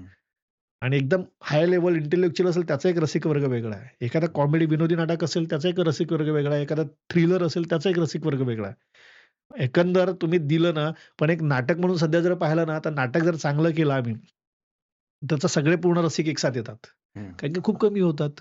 लिमिटेड आहेत ना. मुंबई पुण्यासारखं नाहीये की इथे खूप नाटकं होतात. बरोबर. की इकडे जाऊ की तिकडे जाऊ असं आहे. बरोबर, बरोबर. इकडे चॉईसच नाहीये. एक नाटकही या. एक फक्त नाटक जरी झालं तरी ते चांगलं सक्सेस सक्सेस होऊ होऊ शकतं. शकतं. फक्त आम्ही अजूनपर्यंत रसिकांपर्यंत पोहोचलो नाही हा दोष आमचा आहे. हं. कारण की इतका मोठा म्हणजे जवळपास 35 लाख लोकसंख्या असलेल्या नागपूरमध्ये हं. तुम्हाला रसिक मिळत नाही असं होऊच शकत नाही. बरोबर. होऊ शकत नाही. सिनेमा थिएटरमध्ये गेल्यानंतर हाऊसफुल असतात. हं. एखादे ते काय मोठमोठे जे कॉन्सर्ट्स असतात त्याला एवढी गर्दी असते. हो. झेंजी जातात हो, त्याच्यामध्ये. हो. क्लासिकल गाण्यांच्या कार्यक्रमांनाही गर्दी असते. म्हणजे तुम्ही जर म्हणत असाल, की बाबा क्लासिकल गाणे आउटडेटेड झाले तर प्रचंड गर्दी आहे. शिकणारा वर्ग मोठा आहे. सगळ्या गोष्टींना गर्दी आहे. मग नाटकाला काय गर्दी नाहीये? तर आम्ही रसिकांना खूप ग्रांटेड धरलं आहे, की आम्ही काहीही केलं तरी चालतं. हं. आणि त्याच्यामुळं काय झालं, काही पण करतात म्हणून रसिकही त्यांनी ग्रांटेड धरलंय, की मग ते काय करतात घरूनच म्हणतात, "अरे, नागपूरवाले बरोबर काम करत नाहीत. हं. जाण्यात अर्थ नाही. वेळ कशाला वाया ते घालवायचा?" एक इम्प्रेशन फॉर्म इम्प्रेशन झालेलं आहे. झालेलं आहे. त्याच्यामुळे नुकसान कोणाचं होतं? आमच्यासारख्यांचं. हं. जे आम्ही आतापर्यंत चांगलेच करण्याचा प्रयत्न केलेला आहे. आम्ही नवीन-नवीन प्रयोग केलेले आहेत. हं. त्यांना तो रसिक वर्ग मिळत नाही. पण एक आहे, की आमचाही काही छोटासा रसिक वर्ग आहे, जो आम्हाला हं. पाहायला येतो. हं. ठीक आहे, फक्त तो पैसा देऊन येत नाही. हे दुविधा आहे. येईल आज नाही उद्या कधीतरी. सवय लागेल तेव्हा ती नक्की, नक्की. होईल अजून. वेळ लागेल थोडा. हां, प्रत्येक गोष्टीला एक वेळ द्यावा लागतो. मे बी इतक्या वर्षाचं जे एक रसिक वर्गात मनात भरलेलं आहे, की नागपूरचे नाटकं चांगले नसतात. हां, तर ते एक इम्प्रेशन धुवून काढायला थोडा वेळ लागेल. वेळ लागेल. त्यासाठी सगळ्यांनाच प्रयत्न करावा लागेल. म्हणजे ते हं. म्हटलं ना मी आधीच तुम्हाला, की प्रोफेशनलिझम जोपर्यंत येत नाही, हं. तोपर्यंत हा जो डाग आहे तो धुतला जाणार नाही. कारण की हं. आपल्याकडे काय अजून दुसरा एक विषय आहे महानाट्य. हं. महानाट्याचा कॅनव्हास खूप मोठा असतो. हं. खर्चही सिनेमाप्रमाणे असतो. हं. एखाद्या सिनेमाला यावा जेवढा खर्च आहे त्या महानाट्यावर केलं जातं. कारण की सगळं घोडे असतात, हं. 100-150 कलाकार असतात, युद्ध खरं-खरं दाखवलं जातं त्याच्यामध्ये. हं. मोठे-मोठे स्टेज असतात. त्याच्यामुळे खर्च तेवढा येतो. पण ते बसवतात किती दिवसामध्ये? मेन कलाकारांवर प्रॅक्टिस केली जाते. त्याला डायलॉग आहे, ज्याला तो दिसतो, अपीअरन्स आहे हं. त्याचा. हं. पण बाकीचे जे असतात ते किती येतात ते? त्यांना बोलताही नाही येत. त्यांना 2-3 दिवस प्रॅक्टिस करतात झालं. अच्छा. आणि त्याच्यात पैसे मिळतात त्यांना. चलता है वाला चलता क्योंकि वाला काम आहे. हं. स्किल किती डेव्हलप झालं त्याच्यामध्ये? हं. 0. उलट मायनस झालं स्किल. कारण की ते मग इम्प्रेशन खराब इम्प्रेशन झालं खराब असेल. जातं ते. आणि मग तेव्हा ज्यांना आपण नाटकात बोलवायचं ते म्हणतात की आम्ही प्रोफेशनल आहोत. अच्छा ठीक आहे, प्रोफेशनल आहे तर ठीक आहे. किती पैसे घेशील? एवढे-एवढे केलं. ठीक आहे, घे काही हरकत नाही. हं. चल मला डायलॉग बोलून दाखव. हं. बोलता येत नाही. मला चालून दाखव. चालता येत नाही. तो कसला कलाकार? हं. मी प्रोफेशनल आहे. पण मी शिकलेलो नाहीये अजूनपर्यंत. हा हं. खोटा प्रोफेशनल झाला ना. बरोबर. इथं हा प्रॉब्लेम आहे. त्याच्यामुळे पण कुठल्याही कलाकृतीच्या विरोधात नाहीये. पण ती कलाकृती घडवणारी हवी. आणि खूप त्या मोठा गॅप आहे तिथे. गॅप आहे मोठ्या ह्याच्यामध्ये. कलाकृती माणूस घडवतात आणि माणूस कलाकृती घडवतात. हं. दोघेही एकमेकाला म्हणजे पूरक आहेत. म्हणजे बरोबर. नुसतंच कलाकृती माणूस नाही घडवत. आणि त्याच्यामुळे तो प्रोफेशनलिझम जो म्हणतो गॅप, हं. तो कमी आहे तो. तो हं. जोपर्यंत येणार नाही, तोपर्यंत कलाकार चांगले होणार नाही आणि तोपर्यंत तो ट्रस्ट रसिकांमध्ये निर्माण होणार करेक्ट. नाही. प्रोफेशनलिझम खूपच नसल्यामुळेच तो आपला जे काही मायनस आहे ते. हं. ते खूप जास्त गरजेचं आहे. माझा निर्माता माझ्यावर जर खर्च करतो आहे, तर कलाकार म्हणून माझं हे कर्तव्य आहे, की तो सर्व्हाईव्ह झाला पाहिजे. कारण की तो टिकला, अगदी बरोबर. तो जर टिकला तर मला मोल मिळेल. कारण की तो पुन्हा पैसा लावेल माझ्यावर. बरोबर. आज काय करतोय? अरे भेटला रे बुवा हं. निर्माता. हं. बडबडून काढा. नंतर भेटते नाही भेटत. हं. मग त्याला मारून टाक म्हणजे अक्षरशः खूनच केल्यासारखं असतो, की त्याचा विचारच केला जात नाही. मग इथे मग ते ते मेरे को चाय ला अरे नाही आतापर्यंत चहा पिलाच नव्हता ना. हं, हं, हं. तालीम तर आपण स्वतःच्या खिशातनंच करत होतो. मग आता का बरं मिजाज करायची? हं, हं. ते अशा पद्धतीचे खूप प्रकार आहेत. त्याच्यामुळे मी तेच म्हणतो पुन्हा once again professionalism is must हं, नेसेसरी फॉर नागपूर इन हं. Drama culture. कॉम्पीट करायचं आहे तर तुम्हाला प्रोफेशनलिझम आणावंच लागेल. प्रोफेशनलिझम म्हणजे काय? ॲटिट्यूड नाही. मला वेळेत पोहोचायचं आहे. हं, मला खर्च किती कमी करता येईल ते करायचं आहे आणि कमी याच्यामध्ये किती चांगला करता येईल आहे आणि मी किती अवेलेबल आहे. हं. कारण की सगळ्या गोष्टी असतात ना, टीमवर्क असतं नाटक. मला म्युझिक लागतं, लाईट लागतं, मला सेटअप लागतं, बॅकस्टेजचे कलाकार लागतात. मी हिरो जर आहे, ते हिरोईन असते, हिरोचे मायबाप असतात, मित्र असतात. ते सगळे वेळेत आले तर ते कोऑर्डिनेशन व्यवस्थित होतं. नाहीतर हं. नाही मी 8 वाजता येतोय, मी 9 वाजता येतोय. कोऑर्डिनेशन दिग्दर्शक कसा करणार आहे कधी? बरोबर. हा अनप्रोफेशनलिझम आहे. प्रोफेशनलिझम म्हणजे सगळ्या गोष्टी वेळेत करणं, वेळेत निपटवणं, घरी जाणं, आराम करणं, दुसऱ्या दिवशी दुसऱ्या कामाला लागणं, पुन्हा तालमीला येणं आणि मग व्यवस्थित हे करणं. आपल्याकडे आता इथं खूप उणीव आहेत त्या गोष्टी, त्या कराव्या लागतील. तर आता नवीन जनरेशनला जर फुल टाईम नाटकार जर करियर घडवायचं असेल, तर काय करावं त्याने? किंवा तसं पॉसिबिलिटी आहे का? पॉसिबिलिटी म्हणजे काय असतं बघा, मला काहीतरी वेगळं स्वतःचा एक आनंद देणारा पाहिजे, की मी जिथे मला जे आवडतं ते करायला भेटलं पाहिजे. होऊ हं, शकतं आपण ज्याला डॉक्टर बनायचं होतं त्याला तुम्ही इंजिनिअर बनवलाय आणि ज्याला इंजिनिअर बनायचं त्याला डॉक्टर बनवलेला आहे. हं, हं, पण त्याच्या आवडीची फील्ड तुम्ही मिसमॅच केलेली आहे तुम्ही पूर्ण ते. हं, त्याच्यामुळे कलाकार जेव्हा तुम्हाला काय वाटतं? कारण की आम्ही एक आधीपासून ऐकत गेलेलो आहोत, अगदी शाळेतल्या ह्याच्यापासून किंवा प्रत्येक माणसामध्ये एक कला असावी. हं, कला आनंद देणारी असते हं, आणि कला माणसाला माणूस म्हणून घडवणारी असते. हं, मग कला माणसाला संवेदनशील बनवते. माणूस जेवढा संवेदनशील असेल, हं, तेवढा लोकांना चांगल्याने ओळखतो.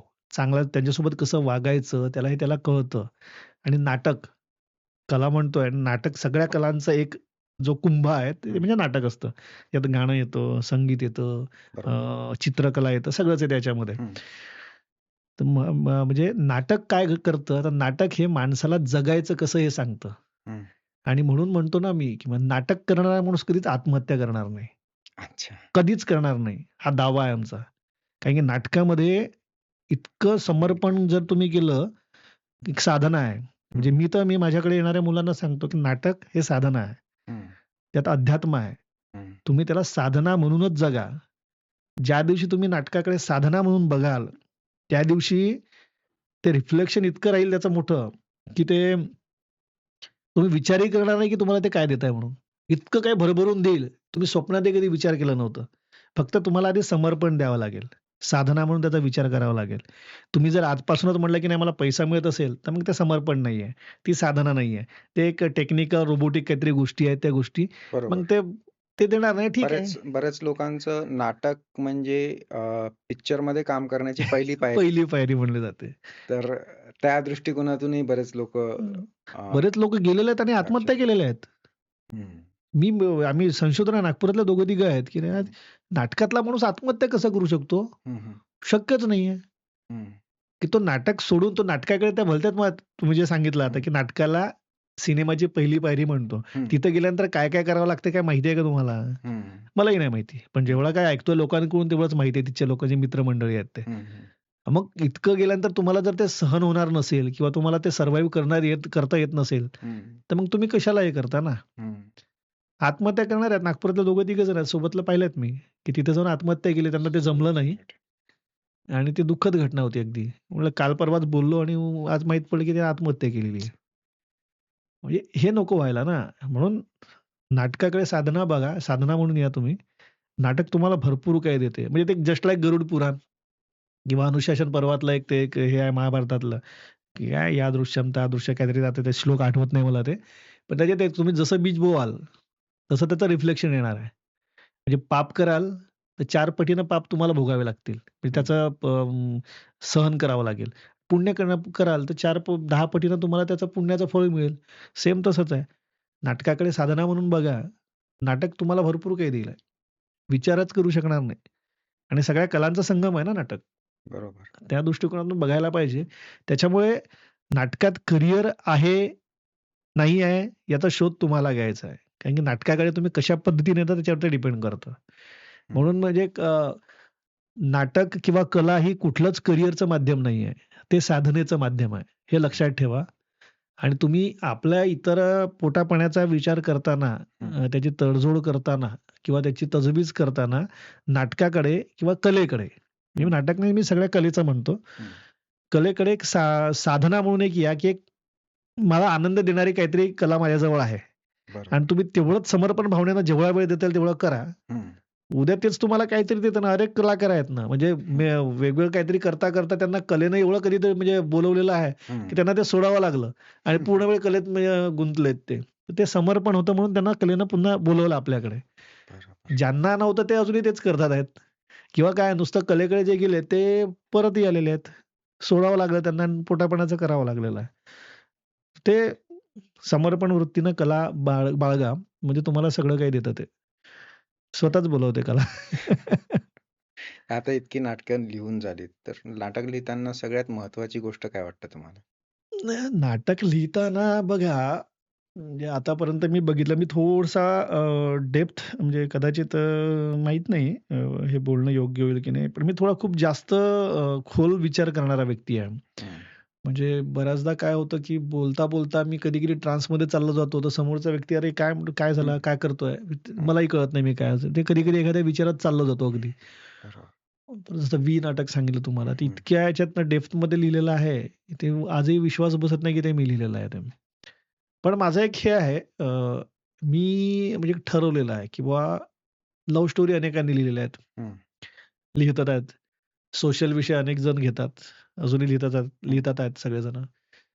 हिस्टॉरिकल अनेक जण घेतात, लिहितातच आहेत अजूनही. मी ज्या विषयाकडे लोकांचं लक्ष गेलेलं नाहीये, हं. लेखकांचं, हं. ते विषय हेरतो. म्हणजे जसं आता आपलं जंगम नाटक जे लिहिलेलं आहे ते. जंगम नाटकामध्ये नक्षलवाद मांडलेला आहे. खूपच वेगळा विषय होता. माओवाद म्हणतो त्याला मी. हं. खूप वेगळा विषय आहे. आणि तो खूपच सुंदर पद्धतीने तो मांडलेला आहे. Thank you. तिथे म्हणजे काय होतं ना, की प्रायमरी एलिमेंट जे असतं नाटकाचं, हां. की एंटरटेनमेंट पाहिजे. हो. एंटरटेनमेंटसाठी आलाय. बरोबर. तुमचा मेसेज तर इम्पोर्टंट आहे. हो. पण विदाऊट एंटरटेनमेंट जर तो मेसेज देत असाल, तर लोकं नाही येणार ना तुमच्याकडे. बरोबर, तर बरोबर. तो बॅलन्स आहे त्यात. म्हणजे तितकंच ते एंटरटेनिंग पण आहे आणि तितकाच स्ट्राँग मेसेज पण आहे. मेसेज पण येतो. हां. तोच विषय जो आहे तो थँक यू त्याबद्दल. हे तुम्ही पाहिलेलं आहे आणि ते सांगितलं म्हणजे एक वर्णन केलं. त्यात तो विषय म्हणजे आतापर्यंत तुम्ही पाहिलं असेल, की नाटकांच्या माध्यमातनं माओवाद आलेला आहे, पण तो त्यांच्या अंगानेच आलेला आहे. हं. की आदिवासी माओवादी का बनतो? म्हणजे हं. तो नक्षलवाद हा शब्द मी नाटकातही खंडन केलेलं आहे, की नक्षलवाद आता राहिलेलाच नाहीये. बरोबर. तो पहिल्या 4 वर्षातच संपलेला आहे. हां. जो आहे तो नक्षलवादाच्या मुखवट्यामध्ये माओवाद आहे. जो अच्छा. आपला नाहीये, जो आपल्यासाठी धोकादायक होता. अच्छा. नक्षलवाद अनुकूलच होता. कारण की नक्षलवाद हा जो विषय होता तो स्थानिकांविरुद्ध पुकारलेला बंड होता तो. बरोबर. स्थानिक म्हणजे कोणते सरंजामशाही होते, हं. जमीनदार होते, जे हं. अत्याचार करायचे. पण सगळेच जमीनदार अत्याचार करत होते का? नाही, नाही. चांगली होते. हं. त्यांनी त्या नक्षलवाडीमधल्या गावातल्या लोकांना साथ दिली हं. आणि त्या सरंजामशहांचा नायनाट केला. अच्छा. म्हणून नक्षलवाडीतनं जो आला म्हणून नक्षलवाद झाला तो.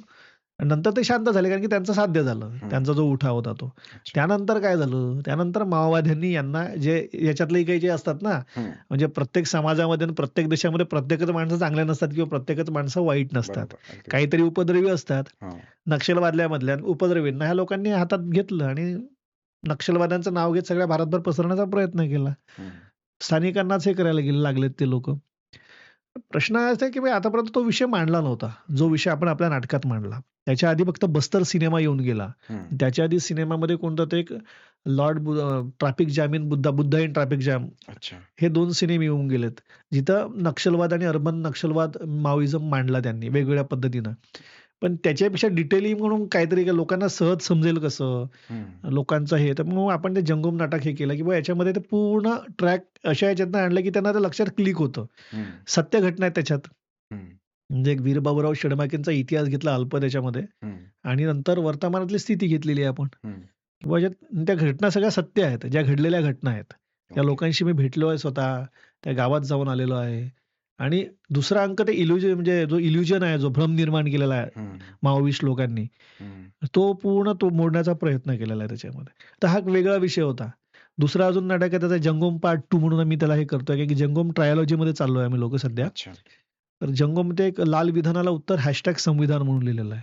त्याच्यात पूर्ण अर्बन माओइझम कशा पद्धतीने हँडल केलं जातं आणि म्हणजे जंगलाच्या माध्यमातून कसं ते म्हणजे शहरातल्या लोकांना जंगलात कसं शिरवतात. हं. म्हणजे त्या देशाविरुद्ध लढण्यासाठी, देशाविरुद्ध लढण्यासाठी. अच्छा. म्हणजे शत्रूविरुद्ध नाही, तर देशाविरुद्ध लढण्यासाठी, संविधानाच्या विरुद्ध लढण्यासाठी. संविधान आमचं नाहीच आहे म्हणतात ते. त्यांचं संविधान वेगळं आहे. अच्छा. त्याचं पुस्तक असं Googleवरही आहे किंवा मग तुम्हाला दाखवील मी एखाद्या वेळेला. त्यांचं संविधान वेगळं आहे माओवाद्यांचं. त्यांना हे हो. संविधान नको आहे. त्यांना संविधान लाल किल्ल्यावर लाल निशाणच फळकवायचा, तिरंगा नको आहे त्यांना. हे हे आपल्याला कोणी माहीत सांगतं का? नाही सांगत. मग हं. त्याच्यात ते मांडलेलं आहे. त्यांना लाल किल्ल्यावर जायचं आहे म्हणजे गेटवे ऑफ इंडियापर्यंत आणि भारतातल्या म्हणजे दिल्लीतल्या एक इंडिया गेटपर्यंत आणि गेटवे ऑफ इंडियापर्यंत इकडे मुंबईमध्ये. हं. नागपुरातून लाँग मार्च काढायचा आहे. अच्छा. आता लाँग मार्च कसा आहे तो रक्तरंजित. जो कोणी येईल त्याचा मुंडके कापा, हात काढा, रक्त लाल करायचे आहेत. हे लिहिलेलं आहे त्यांच्या ह्याच्यामध्ये. So serious topic. आणि हे विषय मग आम्ही हे नाटकांच्या माध्यमातून मांडतोय. हं. आणि आता हे अर्बन माओइझम काय असतं त्याच्यावर आम्ही एक विषय मांडतोय. आता तो 1 वर्षभरात येईल तो विषय, आता लगेच मांडणार नाही. प्लेसिबो इफेक्ट जो आहे, हां. त्या विषयावर आता तिसरा विषय येणार आहे. तो 1 वर्षभरात येईल तो विषय तो. तोच आहे जंगोम war against placebo effect. Placebo effect म्हटलं ना, ते एक मानसिक दडपण म्हणजे समोर माणूस त्याला करताच नाहीत काही. विचारशक्ती शून्य होऊन जाते हं. आणि तिथून मग समोरचा व्यक्ती जे म्हणेल तेच तो करायला लागतो. तर ते अर्बन माओइझम सोबत हा विषय आहे, की बरेच मुलं जे आहेत, त्यांना कळलंच नाहीये, की आपण काय करतो आहोत म्हणून. तर हे पार्ट 2 मध्ये येणार आहे. पार्ट 3 मध्ये अच्छा, 2 पार्ट पार्ट झालेले आहेत आपले. दुसरा पार्ट पण झालेला आहे. हां, तर तो एक लाल विधानाला उत्तर हॅशटॅग संविधान म्हणून आहे. ते दीर्घांक आहे. 1 तासाचं नाटक आहे. त्याचं कमर्शियल प्रयोग झाला. कमर्शियलच सुरू आहे त्याचं. कारण की ते असं कोणी करावं असा काही विषय नाहीये. हं. जिथे लोकांना कमर्शियल म्हणजे काय? लोकांनी पैसे दिले तर कमर्शियल होतं, नाही दिले तर तो अमॅच्युअर होतं. आणि करायचं आहे म्हणून करतो आपण. म्हणजे कधीच पैशासाठी अडलो नाहीयेत कोणासाठी किंवा नाही पैसे नाही भेटत तर आम्ही नाटकं नाही करणार. हं. नाही, विषय महत्त्वाचा आहे. आणि माहिती आहे ना नटराज देतो सगळं. म्हणजे त्यांनी व्यवस्था करून ठेवलेली आहे ना आपली. किंवा नाही यांना जर हे विषय घेऊन इतक्या पोटतिडकीनं जर हे मांडतात आहे ते विषय, तर तो बरोबर व्यवस्था करतो. तर पुढे अजून कुठले विषय घेण्याचे काही प्लॅन्स आहेत? आहेत. आता एक सहस्राव भार्याधिपती म्हणून नाटक आहे, जे कृष्णावर बऱ्याच काही मूर्ख लोकांकडून मी मूर्खच म्हणेल. कृष्णाला ज्यांनी जसा काही इतिहास यांनीच लिहिलेला आहे महाभारत किंवा ते हजारो वर्ष आधी जाऊन त्यांनी कृष्णाला पाहिलं होतं. त्याला खूप काही ज्ञानात असं म्हटलेलं आहे. हं, हं. कृष्ण कोण होता काय माहिती आहे का यांना? कधी काही वाचलं का? काही नाही. आम्हीही नाही वाचलं पूर्ण म्हणजे असं आपणही दावा नाही करत. पण कृष्ण आतापर्यंत आम्हाला कळलंय रामकृष्ण आमच्या आई-वडिलांकडूनच कळलेला आहे. आणि ती भावना आहे. तो एक मन आहे त्याच्यामध्ये किंवा ते पवित्र किती असतील हं. आणि त्या विषयावर तुम्ही आमच्या माणसांवर म्हणजे आमच्या देवतांवर डागाळता किंवा हे करता तर त्याचा मग काही नाही. श्रीमद भागवत वाचलं थोडंफार आणि त्यातनं मग तो एक विषय काढला आणि सहस्रव भार्याधिपती म्हणजे 16,108 बायका हं. ह्या कोण होत्या? हं. त्यांचं लग्न कसं झालं असेल? हं. आणि त्यांचं जर लग्न कृष्णाने हे नसतं केलं, हात नसता दिला त्यांच्या डोक्यावर हात ठेवला असता, त्यांचं काय झालं काय असतं? झालं असतं? आणि मग आज काय भोगलं असतं आपण? हं. तेच इराणचं काय झालं? हं. तुर्कस्तानचं काय झालं? पर्शियाचं काय झालं? जे आज भोगतोय. तो इनडायरेक्टली तो विषय त्याच्यात आहे. म्हणजे अच्छा. पूर्ण पौराणिक इतिहास आपण तो घेतोय आणि एकही चमत्कार नाही घेणार आहे त्याच्यात आपण. हं. सगळं रिअलिस्टिक. कृष्ण कृष्णच राहिला पण चमत्कार नाही राहणार. हं. म्हणजे खूप ते हां. खूप इंटरेस्टिंग विषय आहे. हां, तर तो सहस्राव भार्याधिपती म्हणून आहे. हां. सगळ्यात महत्त्वाचं म्हणजे एक तुम्हाला सांगतो ना मी, सहस्राव भार्याधिपतीचा विषय जो आला. सहस्राव भार्याधिपती हा संस्कृतमध्ये शब्दच नाहीये. हा संस्कृत शब्द आहे, पण संस्कृतमध्ये हा शब्दच नाहीये. मी जेव्हा विचारलं तज्ञांना, हा शब्द नाहीये म्हणे, पण एक अभिनंदन म्हणे तुमचं म्हणे. म्हटलं का बरं? की तुम्ही संस्कृतला एक शब्द दिला. म्हटलं मी अच्छा. तर तज्ञ नाहीये ना त्याच्यातला. हां, हां. नाही म्हणे, होतं म्हणे बऱ्याचदा. एक सर्वसामान्यांच्या तोंडून निघालेले शब्दच भाषा स संपन्न करत असतात. हं. आपला भ्रम असतो, की बाबा एखादा तज्ञच पाहिजे, व्याकरणकारच पाहिजे, तोच तो वाक्य शब्द देईल, असं काही नसतं म्हणे. जसं ऑक्सफोर्ड डिक्शनरीमध्ये पण दरवर्षी ते काही नवीन शब्द ॲड येत करून असतात, येत असतात. येत असतात. ते भाषेचं हेच आहे ना, म्हणजे भाषा संपन्न, समृद्ध कशी होते, ते आपल्या तुमच्या आमच्या माध्यमातूनच होत असते ते. हं, हं, हं. तर संस्कृतला एक वर्ड दिलेला आहे, असं हं. त्यांचं म्हणणं होतं. हं, हं. आपण दावा नाही करू शकत कारण की मलाही नव्हतं माहीत तेव्हा. पण मला एक शब्द हवा होता. सहस्रव भार्याधिपती. म्हणजे सहस्रव म्हणजे काय तर हजारो. भार्या अच्छा. म्हणजे पत्नी आणि धिपती म्हणजे कोण? नवरा. तर हजारो बायकांचा नवरा कोण? तर श्रीकृष्ण आहे. कृष्ण. श्रीकृष्ण खरंच बायकांचा नवरा होता का? की त्यांनी काय शक्कल लढवली असेल? हं. बरं शक्यता आहे का ती, की खरंच शक्य होऊ शकतं का? 16,000 बायकांसोबत लग्न करेल का तो माणूस? हं, हं. आणि मग त्यांच्या प्रत्येकाच्या पोटून त्यांना एक पुत्र आहे. हं, हं. मग हे खरंच शक्य आहे का? हं, हं. त्याचं काय हे होऊ शकतं? हे हं. सगळं त्याच्यात आपण ते मांडतो आहोत आपण. अच्छा. हं. तर मग पूर्ण म्हणजे खूप नरकासूर वधापर्यंतचा तो विषय आहे. खूपच वेगळा विषय आहे. खूप वेगळा विषय खूप आहे. वेगळा विषय आहे. आहे कॉमन भागवतातलाच इतिहास तोच आहे. स्टोरी काही बदलणार नाहीये. स्टाईल वेगळी आहे जरा थोडी. ती घेतोय. आणखी नाही. मग आता आम्ही ह्या विषयावर हेही लिहिलेत आम्ही आता काय एक शॉर्ट फिल्म बनवली आम्ही. अच्छा. रास्ता म्हणून. अच्छा. नक्षलवाद या विषयावर अर्बन माओइझमवर कशा पद्धतीचं आहे ते. त्यालाही आता होईल ते आता बहुतेक नागपूर फिल्म फेस्टिव्हलमध्ये आपण त्याचं ते एक स्क्रीनिंग करण्याचा विचार सुरू आहे. आणि एक दुसरा एक फलम श्रोते नावाचं एक शॉर्ट फिल्म तयार केलेली आहे. अच्छा. त्याच्यात गरुड पुराणावर ते हे केलेलं आहे ते. एक 6 मिनिटाची शॉर्ट फिल्म आहे. नाईस. बघूयात काय होतं त्याचं ते. तर तर फिल्म आणि नाटक याच्यात काय डिफरन्स खूप तुम्हाला फरक आहे. वाटतो? खूप फरक आहे. हं. म्हणजे नाटक लेखकानं लिहावं हं. आणि मग दिग्दर्शकाने त्याच्यावर वर्क करावं, हं. असा विषय असतो. हं. म्हणजे तसा म्हणजे मी जुनेही आधी ऐकलं असतं आणि मलाही वाटतं म्हणजे जुन्या काही विचारकांकडून ऐकलं आहे हं. आणि मलाही ते त्यात तथ्य वाटतं त्याच्यामध्ये. हं, हं. नाटक हे लेखकाचं माध्यम आहे. आता मधात मी परेश रावल आणि नसिरुद्दीन शहाचं वगैरे ऐकत होतो, की नाटक हे दिग्दर्शकाचं माध्यम आहे असं म्हणत होते ते. अच्छा. मुळात तसं नाही आहे.